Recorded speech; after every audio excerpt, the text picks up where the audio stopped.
Labadiena. Šiandien mūsų laidoje pakalbėsime apie seniūniją, kuri garsėja išskirtinė gamta. Kalbu čia apie Dūkštų seniūniją.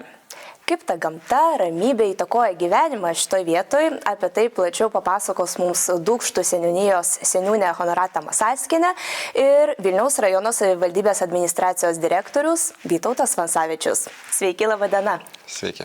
Labadiena. Seniūnė, didelė seniūnijos teritorijos dalį užima Neries regioninis parkas. Kuom ypatinga ta gamta ir ką joje galima atrasti? Dūkštų seniūnija tai viena gražiausių Vilniaus rajono vietovių. Čia galima aplankyti Dūkštų ąžuolyną, tai yra pats didžiausias ir seniausias ąžuolynas Lietuvoje, kuriame auga daugiau negu 200 metų skaičiuojantis ąžuolai. Pasivaikščiojimas Dūkštų ąžuolyno pažintiniu taku suteikia žmonėm ne vien tik tai tą dvasinę ramybę, tačiau galima pasijusti ir netgi to ąžuolyno tokią didenybę. Taip pat turime nemažai visokiausių vaizdingų maršrutų, tai būtų Neries pažintinis takas, Karmazinų pažintinis takas, kur atsisverbia nuostabus Neries vaizdai, o šalia esantis Karmazinų piliakalnis tiesiog parodo Dūkštų tą seną istoriją. Ir Dūkštų seniūnija yra ne tik ta graži vieta žemėlapyje, tačiau tai yra erdvė, kur žmonės, kai ateina, gali pasijusti ir ramus, ir pasitenkinti gamtos grožiais, ir tiesiog atsipalaiduoti ir pamatyti, kokia iš tikrųjų yra graži ta mūsų vietovė ir graži mūsų Lietuva. Kaip savivaldybė saugo gamtos ir kultūros paveldą? Ar yra kažkoks bendradarbiavimas tarp savivaldybės ir Neries regioninio parko? Tai žinoma, kad savivaldybė daug dėmesio teikia ir aplinkosaugai, ir to kultūrinio paveldo išsaugojimui. Ne paslaptis, kad kitose seniūnijose mes ir perimam dvarus, kuriuos norim atstatyti, o su Neries regioniniu parku, žinoma, mes bendradarbiaujam ir labai vertinam, kad Dūkštų seniūnija yra tokia, kaip seniūnė ir sakė, tokia tikrai unikali gamta, pritraukianti turistus, ir man atrodo, kad tikrai daug dedam dėmesio tam ir tas bendradarbiavimas su regioniniu parku yra. Tai. O pačiam dažnai tenka apsilankyti Neries regioniniam parke? Šiuo metu, kai dirbu savivaldybėje, tai tikrai rečiau apskritai tenka kur nors apsilankyti, nes laisvo laiko trūksta. Bet taip, Dūkštų seniūnijoje ir Neries regioniniam parke, ąžuolyne ir pažintiniuose takuose tikrai esu buvęs ne vieną kartą ir tikrai verta aplankyti, nuvažiuoti, pamatyti, pasivaikščioti, pabūti toj gamtos ramybėje ir atsigauti. Seniūnė, už to gražaus kraštovaizdžio slypi ir iššūkiai ir vienas jų yra invaziniai augalai. Kas Dūkštų kraštovaizdžiui šiandien kelia didžiausią grėsmę? Viena didžiausių problemų Dūkštų seniūnijai tai yra Sosnovskio barščiai.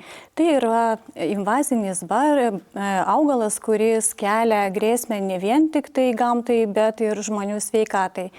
Ir taip iš tikrųjų didžiąją dalį seniūnijos teritorijos būtent užima šis augalas. O kokių veiksmų įmamasi siekiant suvaldyti šį invazinį augalą?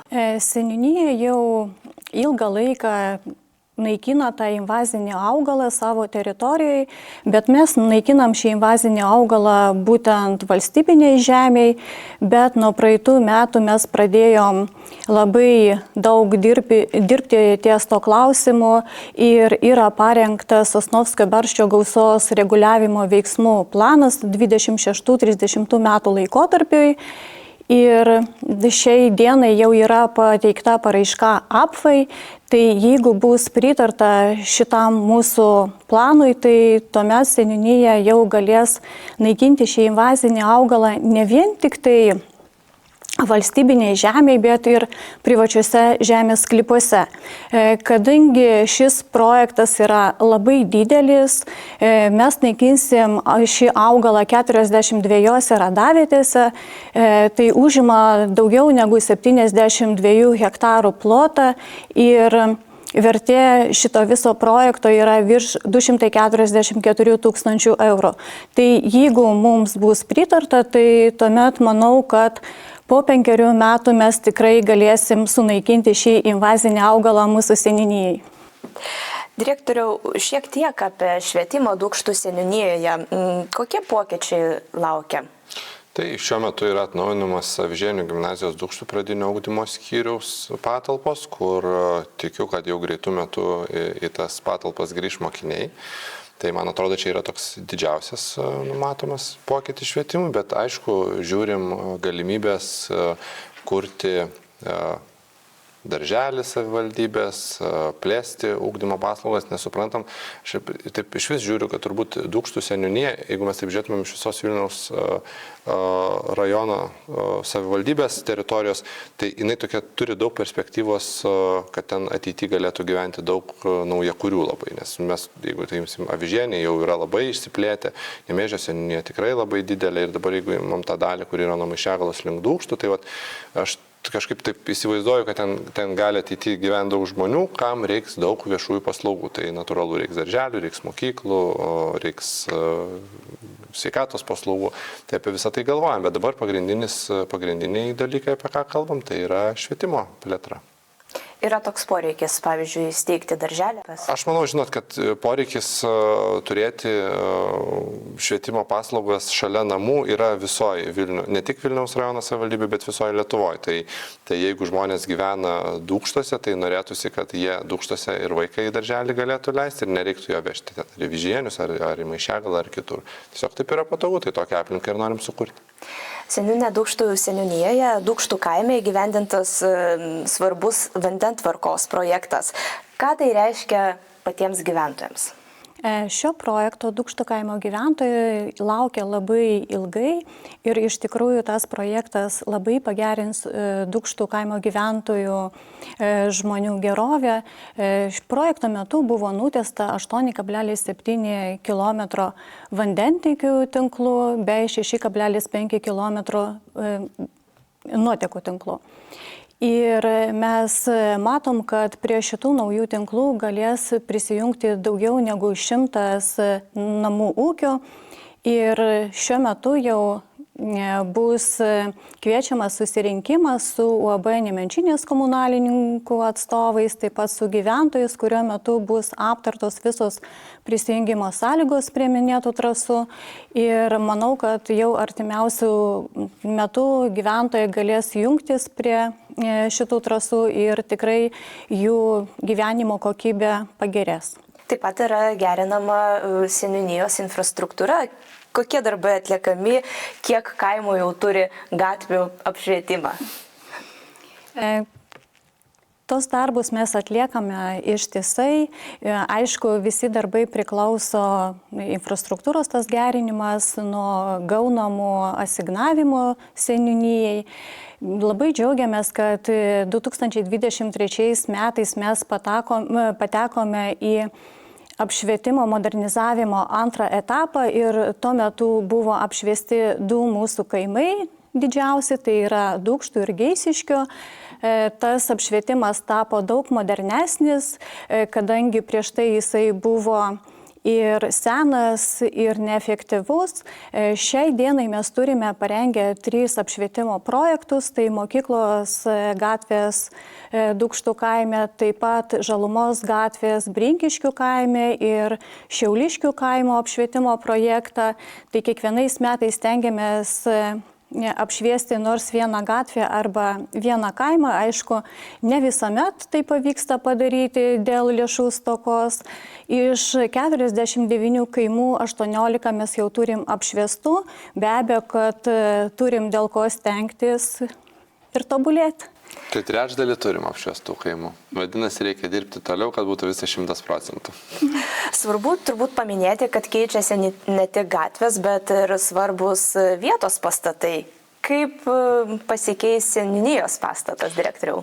Tai jau esam sutarę, kad šiemet planuojam atnaujinti seniūnijos pastatą, nes ne tik tais infrastruktūra gyventojams, bet ir patogios darbo sąlygos mūsų darbuotojams yra mūsų prioritetas. Tai tikrai manau, kad artimiausiu metu ir su seniūne sėsim prie planų, kaip galėtų tas pastatas atrodyti, kaip tas darbo vietos galėtų būti pritaikytos darbuotojams.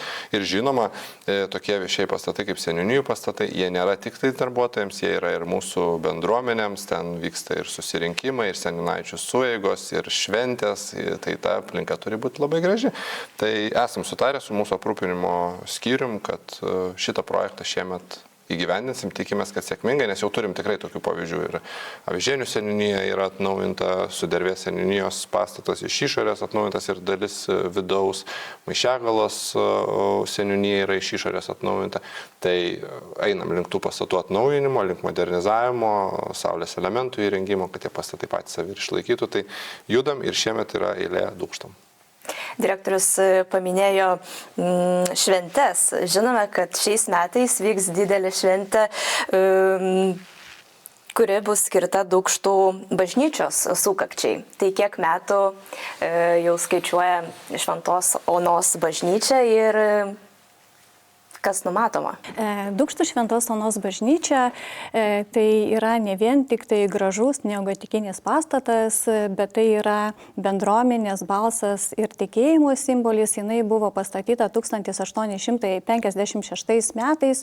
Ja pastatė vienuolių pijorai ir Dūkštos taip pat yra kartais vadinamos pijorų Dūkštomis.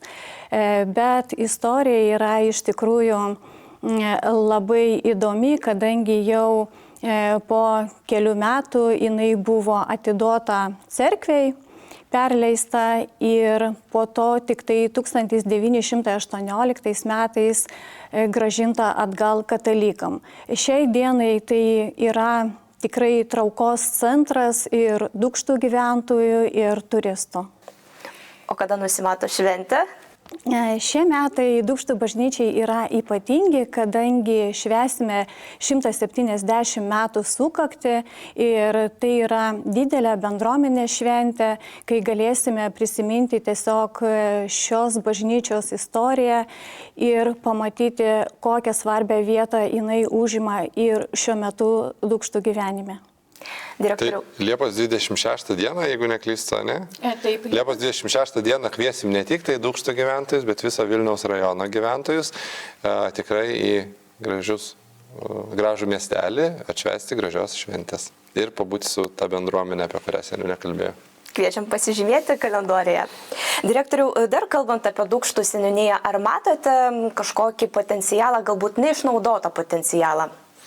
Tai, žinot, augant gyventojų skaičiui, atsikeliant naujakuriams, kaip ir sakiau, reikalingos yra įvairios paslaugos, bet be tų paslaugų reikalingos ir viešos erdvės. Tai taip, mes esam pradėję tą projektą dėl vaikų žaidimų aikštelių įrengimo, laisvalaikio zonų įrengimo. Tai manom, kad tikrai Dūkštos yra dar ta vieta, kur tas potencialas nėra išnaudotas. Bet žinoma, tai šito vietoj turime ir problemų. Tai laisvos valstybinės žemės trūksta visam rajone, taip pat trūksta ir Dūkštose. Bet aš manau, kad su mūsų specialistais ieškant mes tų vietų surasim ir ateityje tikrai ir tos modernios vaikų žaidimų aikštelės, kur vaikai galės pažaisti ir kažkokios laisvalaikio erdvės tikrai atsiras. Seniūne, dar pabaigai. Kas labiausiai motyvuoja dirbti ir toliau gerinti gyvenimo kokybę Dūkštų seniūnijoje? Galima trumpai.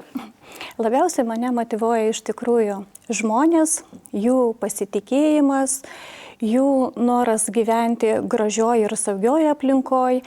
Ir kai tu matai, kad seniūnija keičiasi, kai tu matai tos rezultatus, tai tiki, kad mūsų darbas turi tą prasme, o šiaip mano didžiausias tikslas tai yra kurti tokią bendruomenę ir tokią seniūniją, kurioje būtų gera ir gyventi, ir dirbti, ir auginti naujas kartas visiems. To ir linkime. O aš labai džiaugiuosi iš tikrųjų seniūnės darbu ir seniūnė puikiai tvarkosi savo pareigom, visa komanda dirba tikrai gerai ir tikrai matosi tas rūpestis bendruomenė. Tai irgi ačiū labai seniūniai ir smagu, kai žinai, tavo komanda yra tokie žmonės, kuriais tu gali pasitikėti, kurie nuoširdžiai dirba savo tą darbą. Tai labai smagu, kad Dūkštose yra tokia komanda. Labai gražus apibendrinimas. Ačiū labai, ačiū seniūnė, ačiū direktoriau. Dėkui Jums. Ačiū Jums. O Jums, mėly žiūrovai, ačiū, kad žiūrėjote ir kad kartu leidotės į šią pažintį po Dūkštų seniūniją. Iki kitų kartų.